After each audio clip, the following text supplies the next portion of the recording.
آخرت کے انعام کے حصول کے لیے جہاں ایمان ضروری ہے وہاں تقوی بھی ضروری ہے۔ حضرت ابراہیم بن ادھم رحمت اللہ تعالی علیہ ایک دفعہ نا حمام میں جانے لگے، تو جو مالک تھا نا حمام کا، اس نے آپ کو روک لیا دروازے پہ، کہنے لگا بابا کدھر؟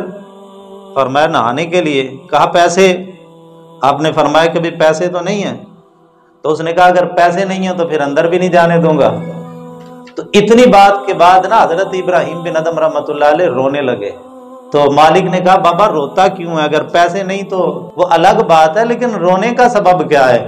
تو حضرت ابراہیم بن ادم رحمت اللہ علیہ روتے ہوئے فرمانے لگے، فرمایا شیطان کے گھر میں معاوضے کے بغیر داخلہ نہیں ہو سکتا، تو رحمان کے گھر میں، انبیاء اور صدیقین کے محلات والے جگہ کے اندر، یعنی جنت کے اندر، بغیر تقوی و طہارت کے داخلہ کس طرح ممکن ہوگا؟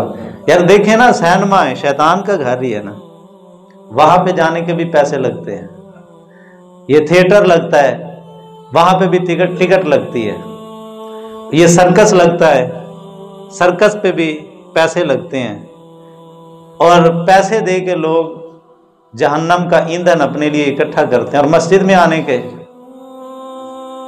کوئی پیسہ ہے؟ مفت میں، اور گویا کہ اس کو تو جنت کا باغ بھی قرار دیا گیا، وہاں پہ پیسے دے کے، اور یہاں پہ دنیا کے اندر مفت، لیکن یہ دنیا کا تھوڑا سا جو معاوضہ ہے نا، یہ تھوڑی سی مشقت، اس کے بدلے میں اللہ فرماتا ہے تم مسجد کے اندر پابندی اختیار کرو، میں جنت کا رستہ تمہارے لیے آسان کر دوں گا۔